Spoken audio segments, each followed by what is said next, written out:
So I want to talk to y'all about all the events that led up to me almost losing everything. Check out the video. Girl, what you mean you don't recognize me? I'm only the biggest rap star in your apartment complex. Oh! And another one.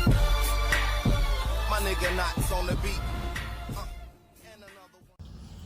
So, how's everybody doing this morning? Everybody doing all right? Happy Friday. I'm stuck in Charlotte right now because I had that late delivery last night, and I can't get back on the clock till 1. So hopefully things go as planned and I can get on home for the weekend and make up for everything I lost this week, next week. But let's get into how I almost lost it all.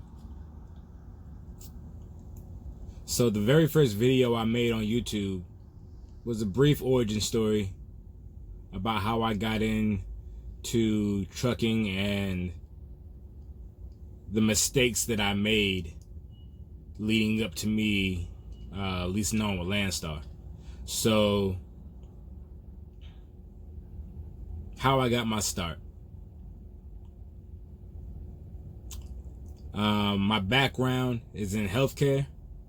Did healthcare for a number of years, almost a decade, before I decided to take the plunge into trucking.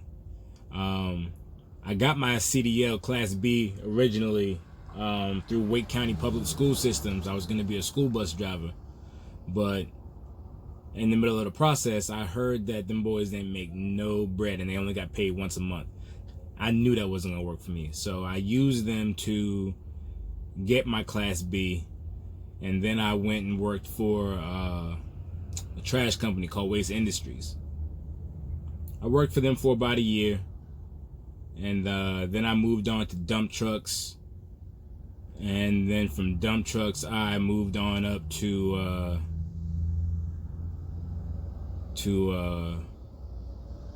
getting my CDL Class A, and I started off with a local job working for YRC Freight.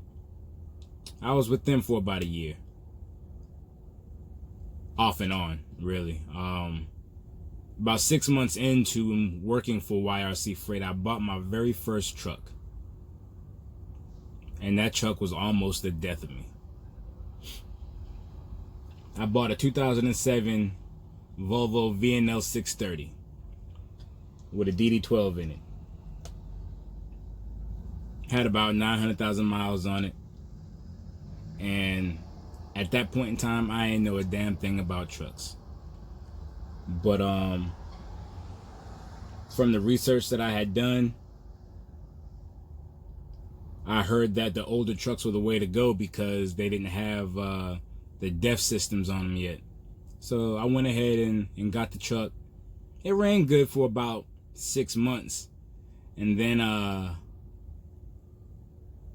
I ran into another driver who had bought another truck from the same place where I bought my truck, and he says, "You might want to think about getting rid of that truck." He said, "How long have you had it?" I said, "About 6 months." He goes, "You might want to think about getting rid of it or getting something else, because that's around the time when my truck started messing up, and I damn near replaced everything on the truck, and it still wouldn't get right." And of course, not me, not my truck. You just didn't know what you was talking about. You didn't know what you was doing. Bro, when I tell you that truck, after about 6.5 months, started messing up real bad, I think I put about 25 grand in that truck. And she ain't around today. I don't even have her anymore. That bitch took my money and left me high and dry. And now I'm pretty sure she's conning somebody else out of everything they got. But I got out of that truck. I basically told the dealership, you know, they can do what they got to do, because I wasn't going to continue to pay for something that wasn't running. So they came and got it, and I was glad for them to take it, because it was a buy here, pay here, no credit check. I wasn't really worried about the whole repossessing situation. And they took it back about maybe about a month, 2 months ago, and I haven't heard from him since. I haven't seen nothing on my credit. Haven't seen anything in the mail. So maybe that's that. But if it does come around, I'll deal with it. But from there, I bought another truck from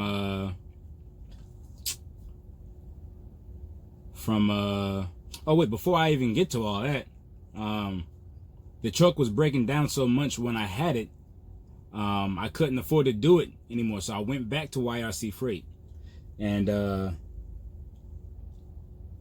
I worked for them, off and on. I hired somebody after I fixed the truck. I hired somebody, put them on it, leased it on to another carrier instead of running under my own numbers. It was a little small mom and pop operation out of Tennessee, and that was mistake number 2. Signing on with a small mom and pop operation, definitely not the way to go. Definitely not the way to go. If it's your first go around leasing on to somebody, I recommend leasing on to a bigger carrier. A mega carrier is somewhere where you're gonna have some security and some infrastructure and some foundation, because all that is important. It's vital to your success. Because if you don't have those things and you're trying to do it all on your own and you really don't know what you're doing, this game will eat you alive. But back to the story. So I hired the driver. Cool dude.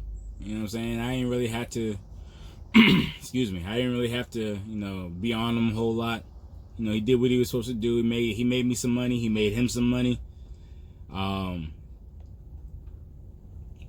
the mom and pop, man, they were trying to do things the old school way, the illegal way. They were trying to have him unplug his ELD. They were trying to have him run 2 logbooks.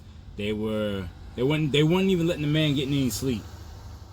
They were basically running my truck while I was, doing my day job. I gave them the reins on the truck and on my driver, which I should have never done. I should have stayed a little more hands-on. But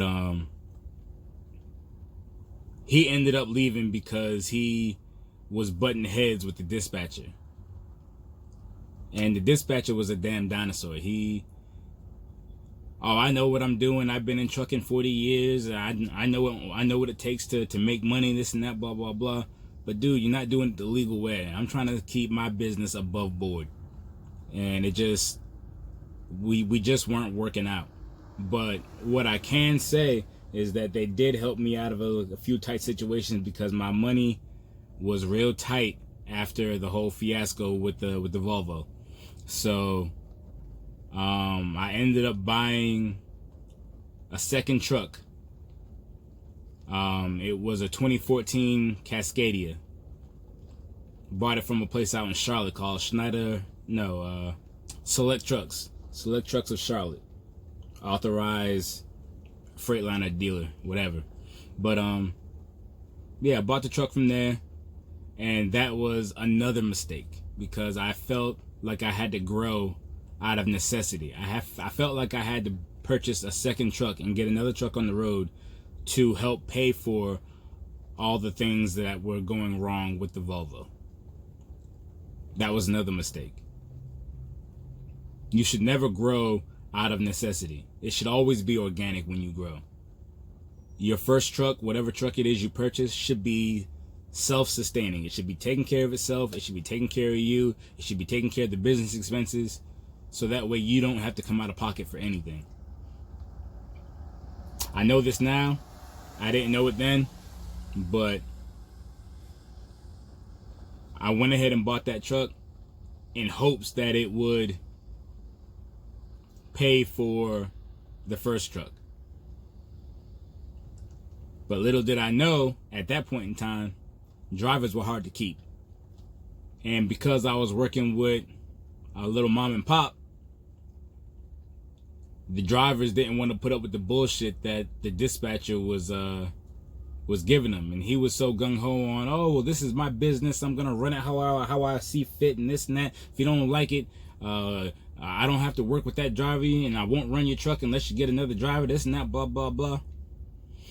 But at this point, I'm already into them for some money. So I didn't think I had any options. So kept switching out drivers. Payments were building up.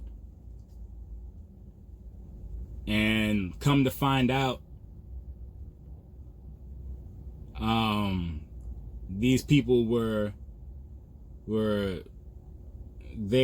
taking money off the top, extra money off the top. They were sending me different rate cons than what the brokers were sending them.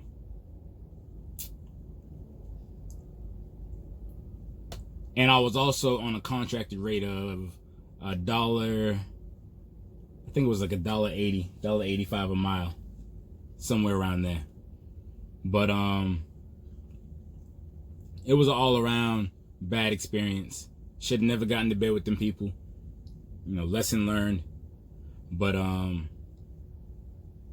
yeah, the while I was with them, I got rid of the Volvo and I bought the truck that I'm in currently. So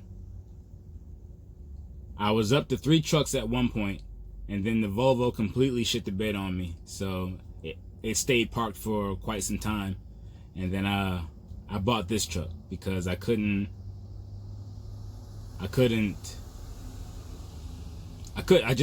was just trying to stay afloat. So I kept trying to grow forcefully out of necessity to try to stay afloat, and I'm hemorrhaging money. I can't keep up with it.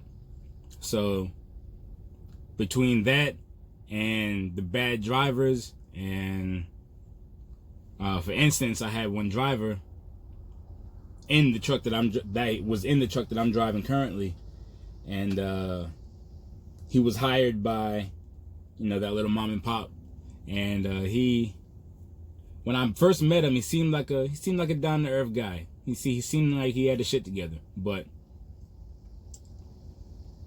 turns out this company, they weren't doing background checks. They were barely drug testing the guys they were putting in my trucks. But long story short, this guy ended up in he ended up in Illinois somewhere, going the wrong way down a one-way, and tried to turn down a street that was a little too tight because he was trying to make it to the receiver, and cut the corner too close, sideswiped the corner of the building, buckled the frame on the trailer, and it all caved in, and it yanked the frame on my truck. Luckily it didn't warp the frame or anything, but it twisted the drive shaft. I had to replace that, and just a numerous amount of things that happened to the truck during that incident. But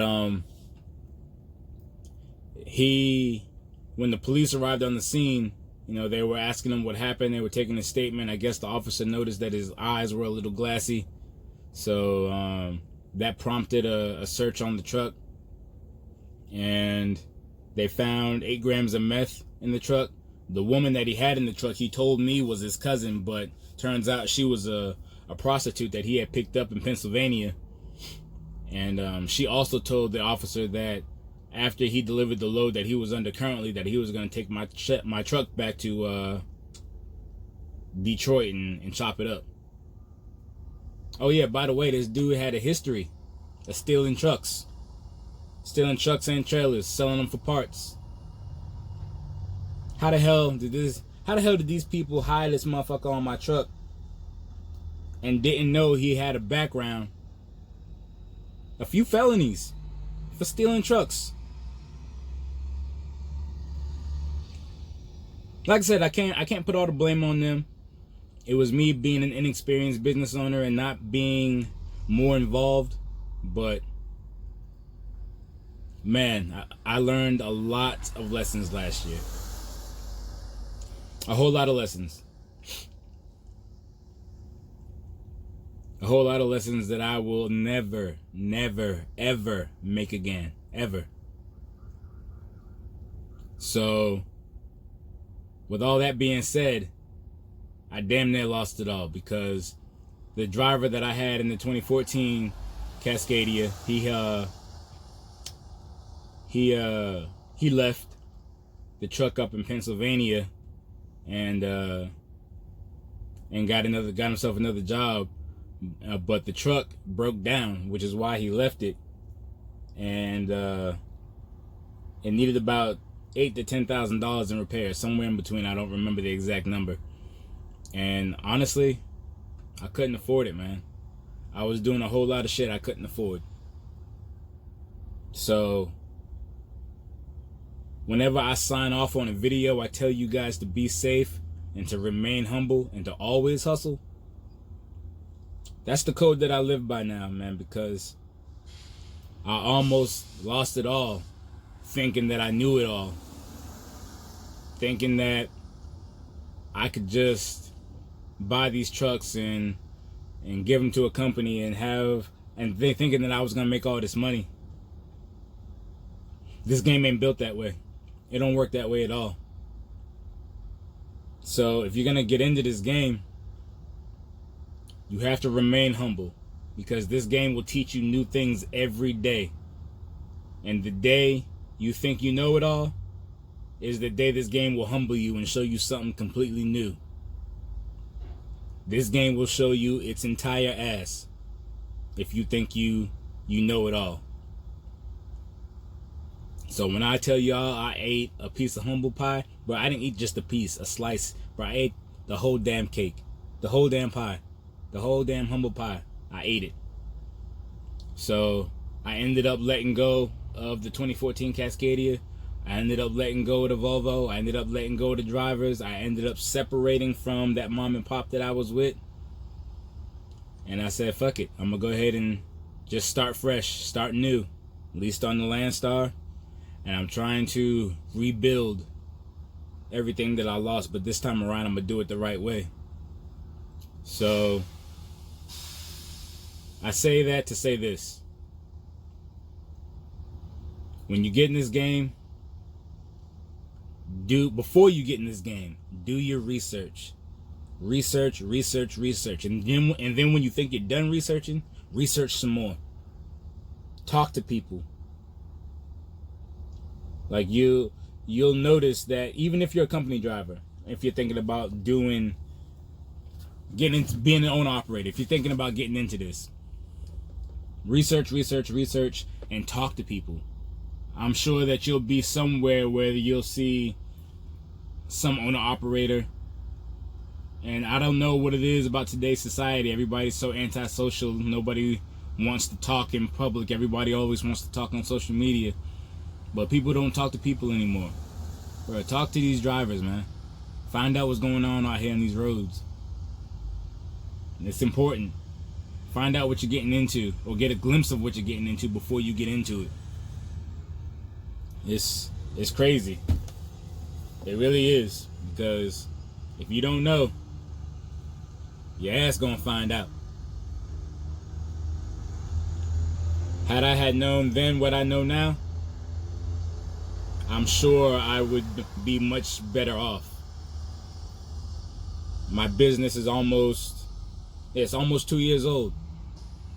And just this year, I'm starting from scratch. I'm rebuilding from the ground up, and I'm trying to do it the right way. So it's gonna take some time for me to get back on my feet. Everything ain't all peachy keen. It's really not.